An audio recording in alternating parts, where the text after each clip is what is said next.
Today we're going to be reviewing White Blood Cells by the White Stripes. Now this is an album I chose after listening to Elephant, which is kind of their big breakout album. This is their album before that, so this is from 2001. And yeah, I had pretty high expectations for it because I knew that Elephant was pretty good, and I thought, well, if this is the one before, it must have been pretty good as well.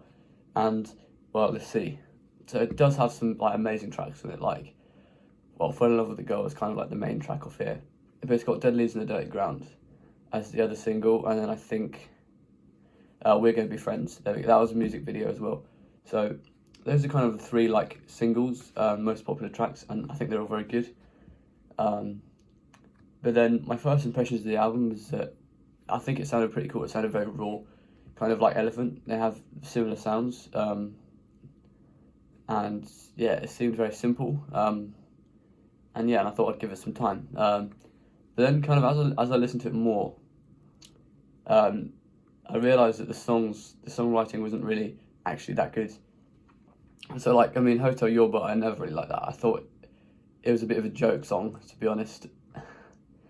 But then I listened through the other songs, and the songwriting would just seem really lackluster. The riffs are very simple, which is fine, but then that wasn't even complemented with an interesting melody. All the melodies are very basic and very predictable. When I was listening to these melodies, they were just incredibly predictable, and if a melody is so predictable, it's not even memorable because it doesn't stand out. So literally half these songs I've forgotten the melody.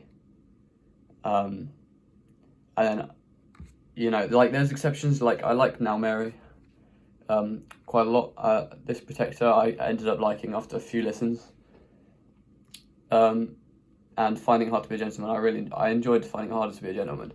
That's a very good song, but the rest, it was just very disappointing, to be honest. The songwriting just really wasn't the same as Elephant. I know this was the album before, so it obviously evolved creatively, but I'm just saying this album was very disappointing. Because it sounded good. The guitar sounded very good, it sounded very raw, very stripped back sound, but they just didn't have the songwriting to kind of go with that. So for that reason, overall, I'm going to give it a 6. It's not a 5 because it does have very good songs on it, but a 6 I think would fit this album.